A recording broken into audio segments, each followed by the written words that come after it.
कामचोर देवरानी। एक बार की बात है, सुषमा अपने पूरे परिवार के साथ खुशी खुशी मोहन नगर में रहती थी।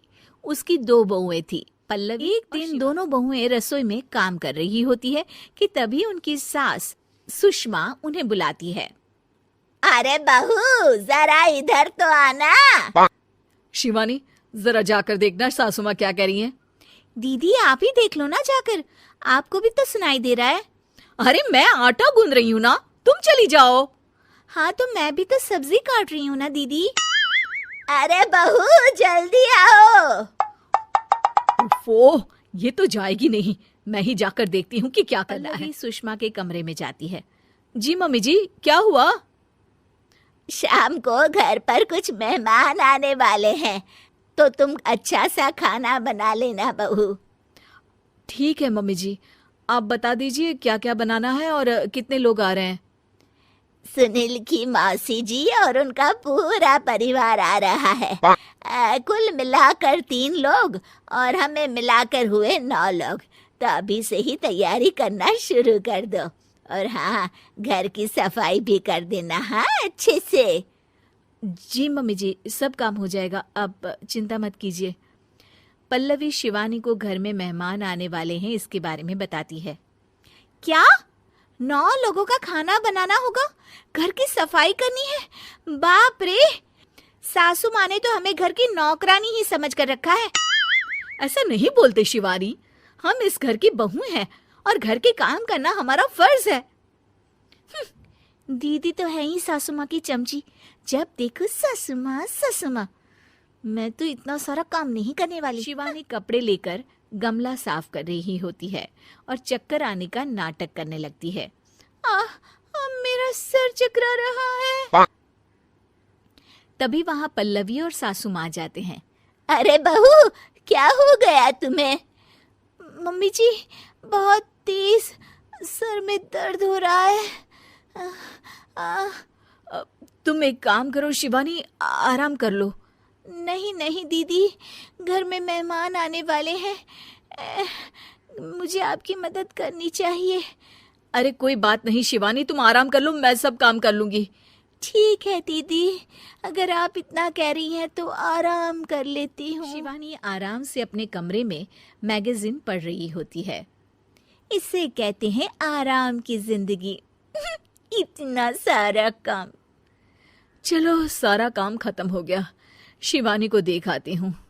शिवानी अपने कमरे में ईयरफोन में गाने सुनते सुनते सो जाती है और उसके साइड में मैगजीन भी रखी होती है। पल्लवी वहां आ जाती है और वो सब देखती है। ओहो, तो मतलब सब काम चोरी का बहाना था। अभी बताती हूँ इसको। घर का सारा काम मुझे करना पड़ा और ये महारानी यहाँ मैगजीन पढ़ रही है, गाने सुन रही है। पल्लवी रसोई से एक प्लेट और चम्मच लेकर आती है और शिवानी को थाली बजाकर उठाने लगती है।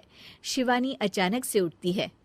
उठ गई महारानी, गाने भी सुन लिए, मैगजीन भी पढ़ ली।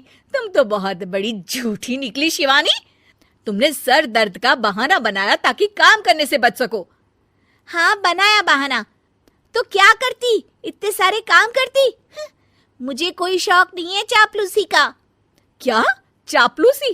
तुम्हें लगता है कि मैं सारे काम चापलूसी के लिए कर रही हूँ? और नहीं तो क्या। तभी वहां सासू माँ आ जाती हैं। अरे बहू, वो लोग बस आने ही वाले हैं, तुम तैयारियां कर लो। जी सासू माँ, तुझे तो मैं बाद में खाना खाने बैठते हैं और खाना शुरू करते हैं। तभी सुनील की मौसी बोलती है। वाह भाई वाह, खाना तो बहुत ही अच्छा बना है सुषमा जी, एक एक चीज में क्या स्वाद है। ये सुनकर शिवानी मुंह बना लेती है। उसे अपनी जेठानी की इतनी तारीफ रास नहीं आती। आपकी बहुएं तो बहुत ही अच्छा खाना बनाती हैं।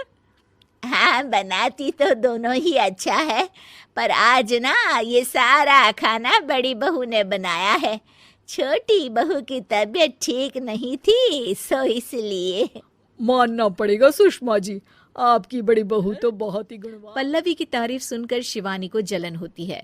पल्लवी ये सुनकर खुश हो जाती है और शिवानी की तरफ देखकर उसे चिढ़ाती है। कुछ देर बाद मेहमानों के जाने का वक्त हो जाता है।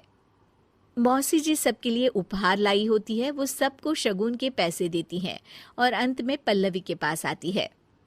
तुम्हारे लिए शगुन का लिफाफा तो है ही, पर बहू तुम्हें एक और उपहार भी मिलेगा, इतना अच्छा खाना बनाने के मौसी अपने सोने के कंगन निकालकर पल्लवी को पहना देती है।